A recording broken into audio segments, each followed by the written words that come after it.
¿Dónde está esto? Aquí.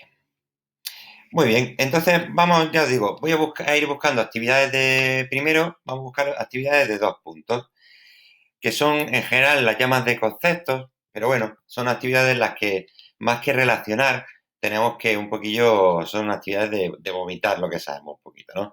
Actividades de escribir bastante y todo eso, y demostrar nuestro conocimiento más memorístico, ¿no? Por ejemplo, algunas que nos podamos encontrar. Voy a ir desde el final, como siempre.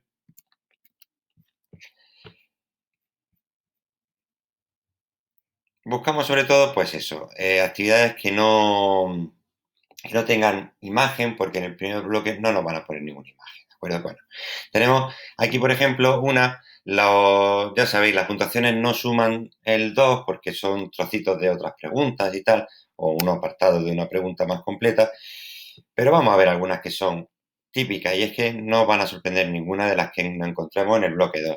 Aquí nos preguntan por los conceptos inmunológicos de la respuesta humoral y respuesta celular. Es decir, conceptos inmunológicos. Toda la teoría que podamos soltar con la respuesta humoral y celular. Eso estamos hablando de la página de la página 356, 357, 58 y 59. Entonces, claro, ahí tenemos 4 caras de libro. Ahí podemos, y ahí en particular nos dan 0,6, pero bueno, ya sabemos, aquí tenemos que enrollarnos todo lo que podamos y con una pregunta que sea muy abierta como esta, pues tenemos que intentar demostrar que lo sabemos todo, una cosa global, muy importante, que visualmente sea muy sencilla para el corrector.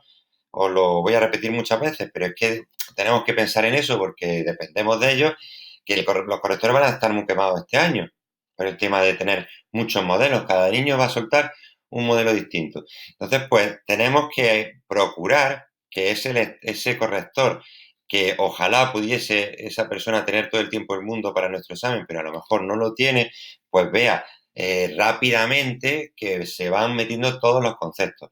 Por lo tanto, siempre tenemos que intentar separar bien los párrafos. Si las cosas digamos, se abren en distintas opciones o en distintos epígrafes, intentar pues, poner una rayita que sea adecuada, un número, o hacer un esquema que aclare, ¿vale? Todo que intentemos que sea visualmente muy agradable para los correctores. Entonces, en esa pregunta, pues ya os digo, todo lo que hablemos de la respuesta basada en linfocitos B y basada en anticuerpos y de la respuesta celular basada en linfocitos T y finalmente la respuesta citotóxica. No nos podemos olvidar, por supuesto, de los linfocitos T colaboradores, ¿vale? Es decir, dentro de los linfocitos B, pues tenemos pocas opciones, porque es el linfocito B que madura a célula plasmática o a célula memoria, pero los linfocitos T, pues no debemos olvidarnos de los distintos tipos de linfocitos T que tenemos, que no solamente tenemos los TC, sino los T colaboradores, los T reguladores. Muy importante, ¿vale? Cita una función de cada uno de los 3 tipos de células implicadas en esta respuesta inmune. Si nosotros ya siempre nos leemos el enunciado entero, aquí ya vemos que, bueno, en este segundo apartado nos van a preguntar más específicamente esas funciones. Pues nada, pues a lo mejor en el primer apartado nos reservamos eso, simplemente las nombramos o decimos una línea si hace falta, pero lo grueso de las células que nos preguntan lo reservamos al apartado B. Y luego nos dice la respuesta, o sea, la memoria inmunológica. Pues nada, eso lo tenemos también en esas 4 preguntas y ahí, curiosamente, fijaros que si quizá el primer apartado, en este caso, que este no sé si es del 2000, que no lo he dicho, perdón, es del 2017.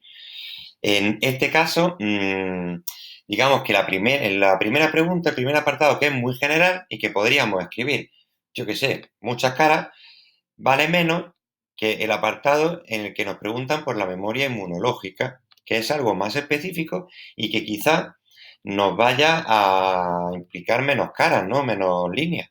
Porque a veces van a valorar más algo que sea muy específico o muy importante, ¿no? Un concepto muy importante, más que el todo. Porque esperan, digamos, de esa manera ir viendo quién se lo sabe todo simplemente de memoria y quién sabe la importancia de esto. Entonces, pues aquí en esta memoria inmunológica, ya que aprovechamos, ya que hablamos de ella y hablamos de los linfocitos memoria, por supuesto, pero no olvidamos ya de explicar la respuesta primaria y secundaria, porque esa es la clave. Es decir, ¿para qué? No dice qué es la memoria inmunológica, pero dentro de ese qué es, pues lógicamente deberíamos incluir un para qué sirve. Porque si no, a veces el enunciado no, digamos, no nos va a ayudar mucho. Y vamos, el enunciado parece que nos piden algo muy corto, pero tenemos que intentar un poco añadir algo porque son 0,8 y es un concepto muy importante.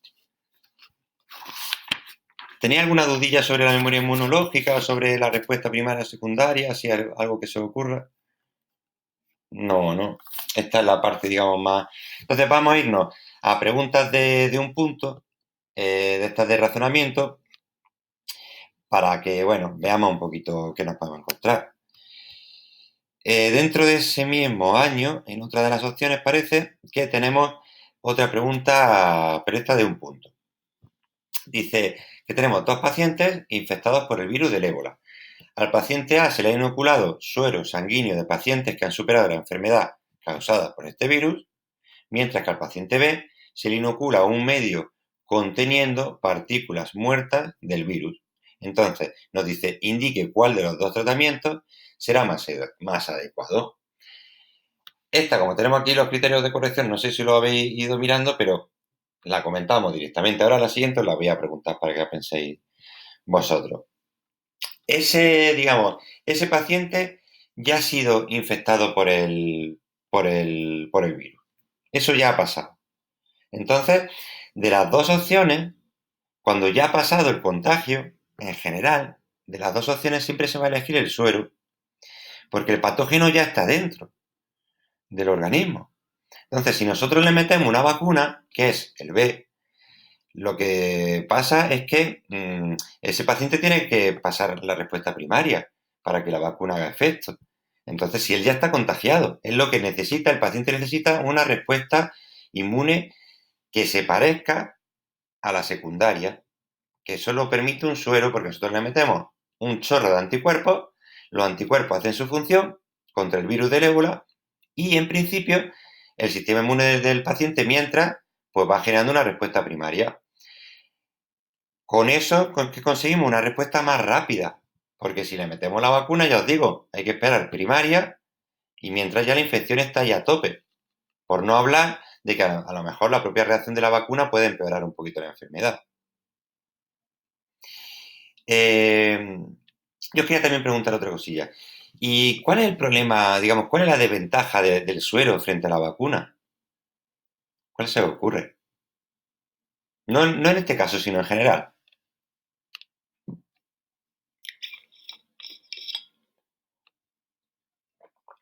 Es decir, os lo pregunto de otra manera. ¿Para qué metemos vacunas? ¿No? ¿Para qué inyectamos vacunas si luego podemos inyectar todos los sueros que haga falta?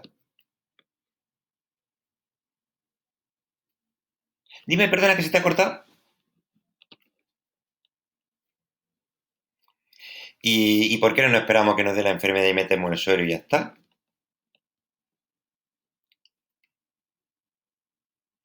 A ver, uno y otro. Primero Marcelo, por ejemplo. No, da igual, da igual. Venga, Lucía.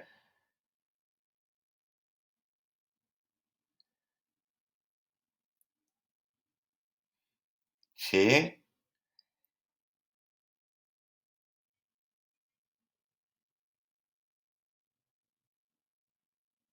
sí. Y eso es porque la vacuna genera una memoria. No sé qué. Bueno, lo he dicho antes de que lo que fuese a decir Marcelo, que yo creo que le iba a decir. ¿Tú qué ibas a decir, Marcelo?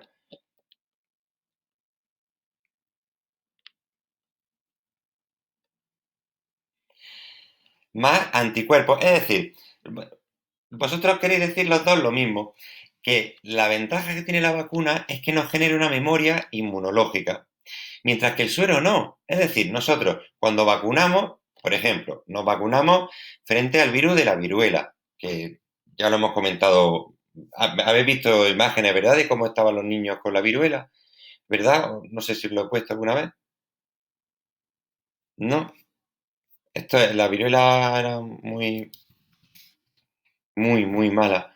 Una enfermedad, digamos, del estilo de la varicela, con ampollas, pero con muchísima presencia de ampollas. De manera que, aparte de que los pobres niños pasaban por un tormento increíble, pues luego generaba muchos agujeritos en la piel. Como igual que cuando pasamos la varicela y se nos queda a lo mejor un agujerito por alguna costilla que se nos quedó y nos rascamos, y todos tenemos alguna, ¿no? Pues la cara de estas personas, de estos niños, cuando ya se hacían mayores, pues estaban llenas de agujeritos.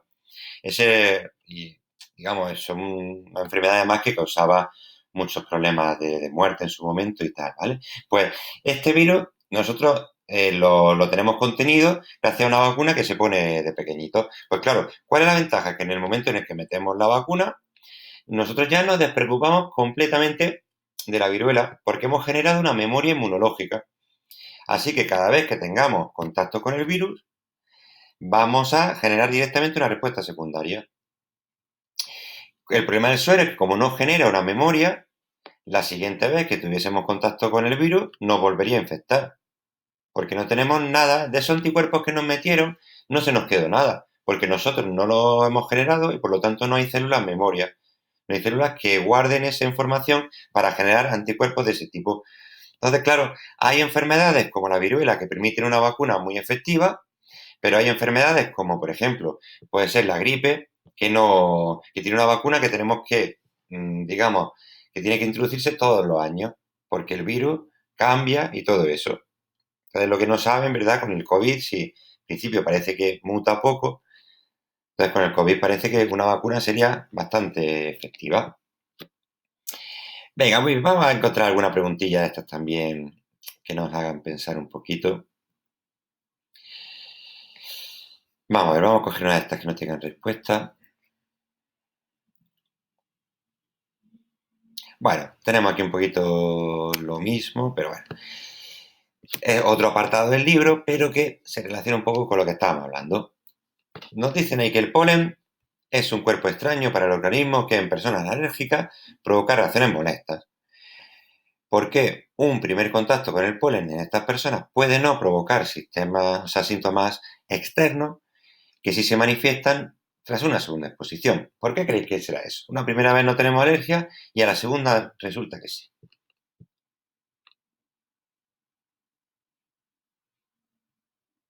Sí, sí, sí, vosotros pensadlo.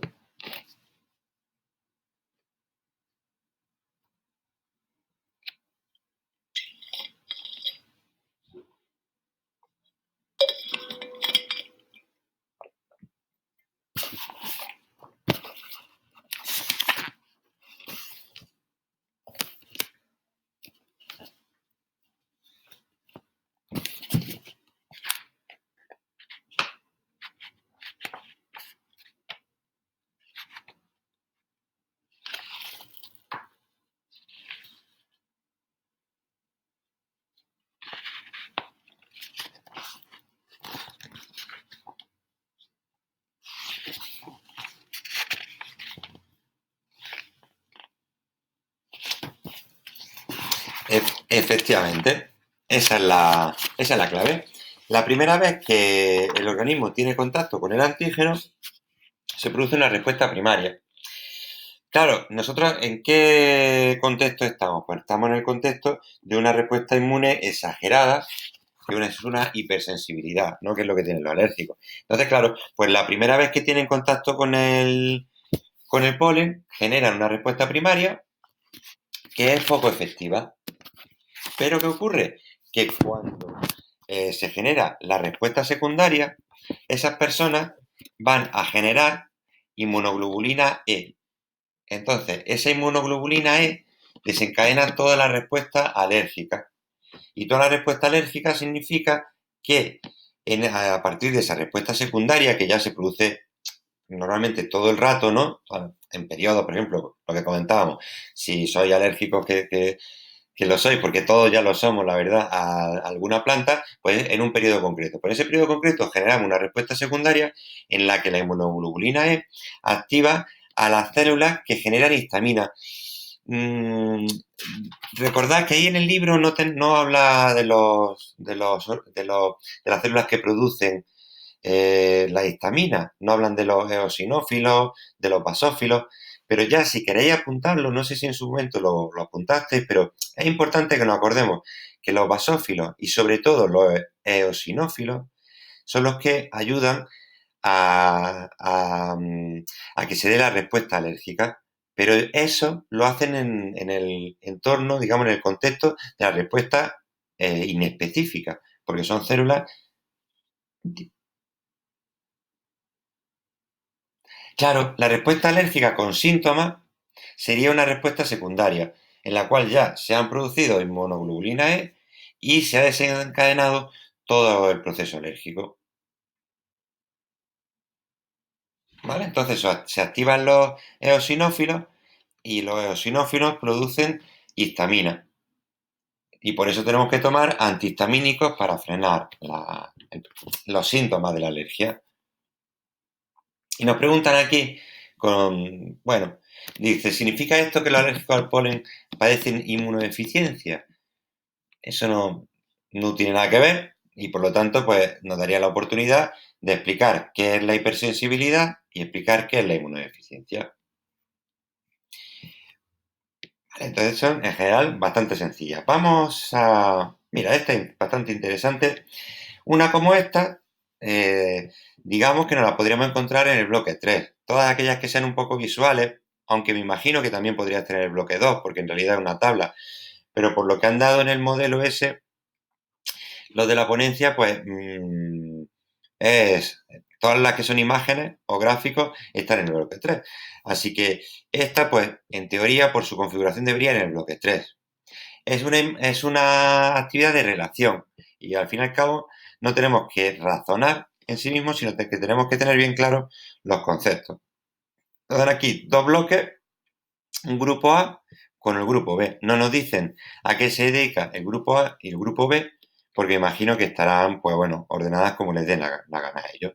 Entonces tenemos que relacionarlas según la lógica que tengamos y el conocimiento. Fijaos que tenemos por aquí médula ósea, linfocito T, antígeno y por aquí tenemos otras cosas que cada una por pareja pues van a ir relacionadas. Por lo tanto, pues vamos a tener que hacer número letra. Lo de los dos grupos, pues simplemente para separar número letra. Venga, entonces, ¿qué creéis que podría ir relacionado con médula ósea? Pensad, leerlo tranquilamente, ¿vale? Efectivamente, simplemente. Según una lógica que veáis vosotros que no nos dan, simplemente tenemos que pensar cuál puede ser.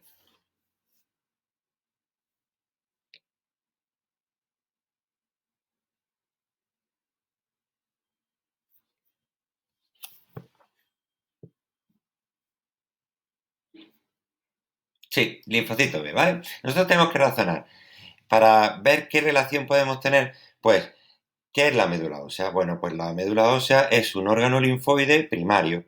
Eso significa que produce linfocitos, los produce. ¿Y cuál de los dos tipos de linfocitos produce? Pues produce los linfocitos B. Recordamos que los linfocitos B, aunque en órganos superiores, o sea, en seres superiores a las aves, como pueden ser, por ejemplo, los mamíferos, aunque se producen en la médula ósea, los linfocitos B se llaman B por la bolsa de Fabrizio, porque en las aves se produce en un órgano especial que tienen ellas, y fue allí donde se descubrió. Venga, muy bien, entonces, ¿con qué podríamos relacionar linfocito T?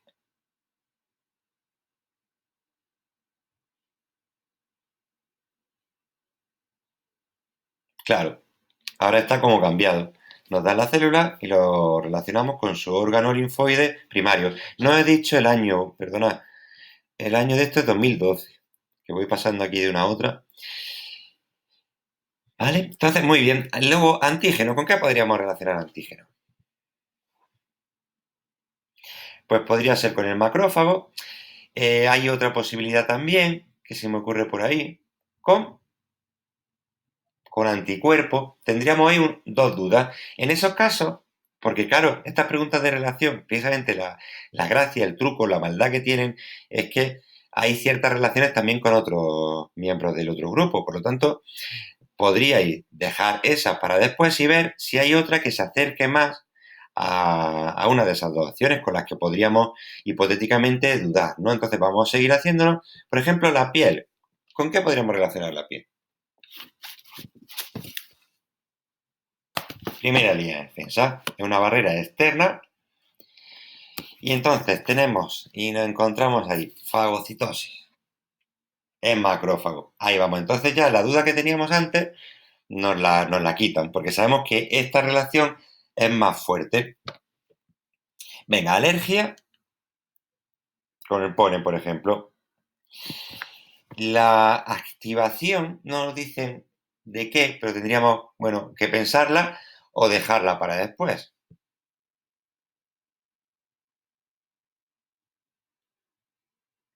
Podemos dejarla para después y explicamos por qué es esa.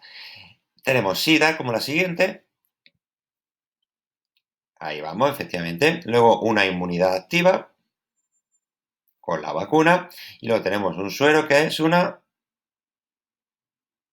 inmunidad pasiva. Entonces vemos que activación eran las interleucinas. Entonces, tenemos que, es fácil que se nos olvide esto, ¿vale? Pero bueno, pero yo lo voy a repetir muchas veces. La interleucina, esto se produce cuando la célula presentadora de antígeno contacta con el linfocito. Entonces, su manera de comunicarse es, se unen por supuesto el antígeno con el receptor, vale, pero necesitan una manera de comunicarse. Entonces, su manera de comunicarse es mediante unas moléculas llamadas interleucinas. Entonces, estas moléculas, ¿qué son? Pues son simplemente moléculas, si queremos, digamos, dar una definición, pues son moléculas que sirven para la comunicación entre células dentro del sistema inmune. De esa manera ellas se comunican de unas con otras. Uno de los problemas que tenemos en el COVID es que muchos pacientes en un segundo estado generan una neumonía muy fuerte. Era eso sobre todo lo que provocaba más muertos. Pues eso significa, eso es porque en la zona inmunitaria de los pulmones ha mandado o le ha llegado muchas señales de activación de moléculas de comunicación. De manera que llegan muchos macrófagos al pulmón y se genera una respuesta inmune muy fuerte que es la que finalmente genera la neumonía. Y digamos, es en realidad eso una cosa que ocurre asociada al COVID, pero que se genera por una comunicación, o en principio eso creen algunos investigadores, porque aquí nunca sabemos nada con seguridad, ¿verdad? Pues es por la comunicación entre células. Pues las interleucinas sirven para eso, para comunicarse. Y por lo tanto, pues son las que activan a los linfocitos para que se dé la respuesta inmune, por ejemplo, celular.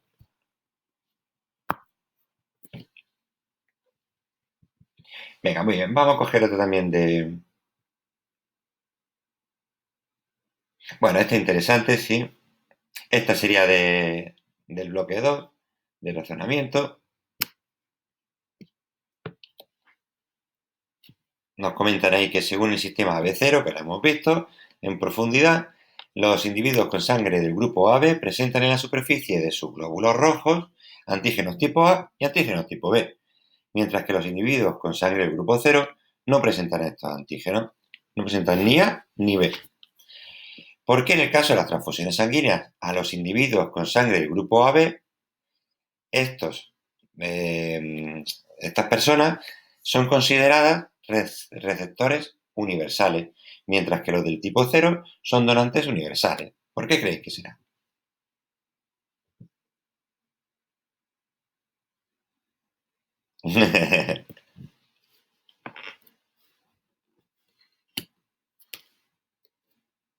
Sí.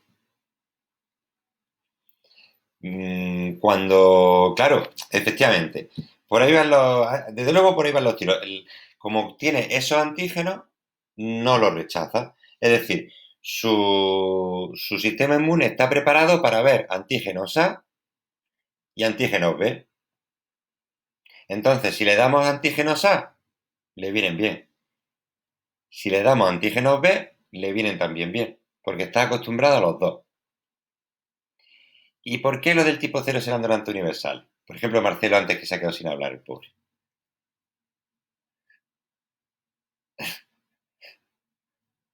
¿Sí?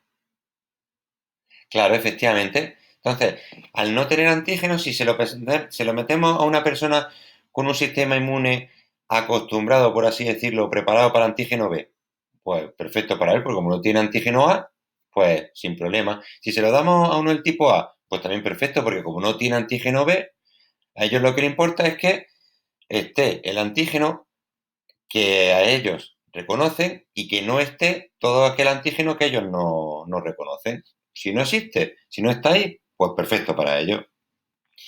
Ahí el problema viene en otro factor que no nos preguntan en esta cuestión, pero que también vimos, que es el RH, efectivamente. Entonces, los donantes cero positivos son donantes universales para todos los positivos, pero los donantes cero negativos son universales para todas las personas. Venga, muy bien. Yo creo que da tiempo a una rápida, de estas que pueden caer el lunes. Bueno, tenemos ahí. Bueno, esta es interesante. Luego ya pues nos podemos encontrar por cosas típicas de estas, ¿no? Que momentos que nos saquen de algún proceso. Como aquí tampoco es que tengamos muchos procesos, pues tampoco va a ser muy complicado reconocerlo en principio, ¿no? Bueno, aquí tenemos un par de secuencias y dice identifique las células o moléculas señaladas con números. Entonces, ¿cuál creéis que será, por ejemplo, el uno?